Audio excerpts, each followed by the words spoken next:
দাউ দাউ করে জ্বলছে তুরস্কের পশ্চিমাঞ্চলীয় ইজমির প্রদেশ।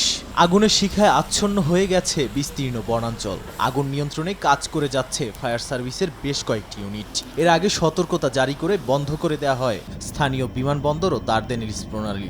নিরাপদ স্থানে সরিয়ে নেওয়া হয় বাসিন্দাদের। পশ্চিম গ্রিসের শহর পেট্রাসের কাছে ছড়িয়ে পড়ছে দাবানল। নিরাপদ স্থানে সরিয়ে নেওয়া হয়েছে অন্তত 25টি বসতির মানুষ। আগুনের শিখা ছড়িয়ে পড়ে একটি সিমেন্ট কারখানায়। দাবানলে পুড়ে যায় বনাঞ্চল, ব্যাহত হয় দেশটির ট্রেন চলাচল। একই সময় দাবানল ছড়িয়ে পড়েছে দেশটির চিওস ও জ্যাকিন্থোসের পর্যটন দ্বীপে। আগুন নিয়ন্ত্রণে মোতায়েন করা হয় 33টি বিমান ও কয়েক হাজার ফায়ার সার্ভিসের কর্মী। মঙ্গলবার সন্ধ্যায় স্পেনের গ্যালিসিয়া অঞ্চলে দাবানল ছড়িয়ে পড়ে। আগুনে পুড়ে যায় বনভূমি। দেশটির জামারো অঞ্চলে আগুন নিয়ন্ত্রণে আনতে চেষ্টা চালিয়ে যাচ্ছে ফায়ার সার্ভিসের কর্মীরা। আশপাশের অঞ্চলকে আগুন থেকে রক্ষায় কাজ চালিয়ে যাচ্ছে তারা। দক্ষিণ আলবেনিয়ার শহর ডেলভিনায় ছড়িয়ে পড়েছে দাবানল। স্থানীয় কর্তৃপক্ষ জানায় গত 2 সপ্তাহে অঞ্চলটিতে ছড়িয়েছে অসংখ্য দাবানল।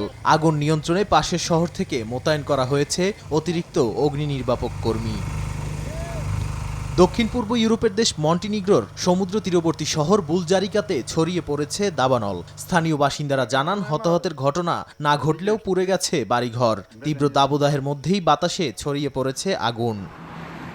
কানাডার হলিফ্ল্যাক্স নোভাস্কোটির কাছে ছড়িয়ে পড়ে দাবানল। আগুন নিয়ন্ত্রণে কাজ করছে ফায়ার সার্ভিসের কর্মীরা। বিমান থেকে ছিটানো হচ্ছে পানি। স্থানীয় গণমাধ্যম জানায় নিরাপদে সরিয়ে নেওয়া হয়েছে বেশ কয়েকটি ব্যবসা প্রতিষ্ঠান। কর্তৃপক্ষ জানায় বেয়ার্স লেক এলাকায় অন্তত 30 একর জায়গায় ছড়িয়েছে দাবানল।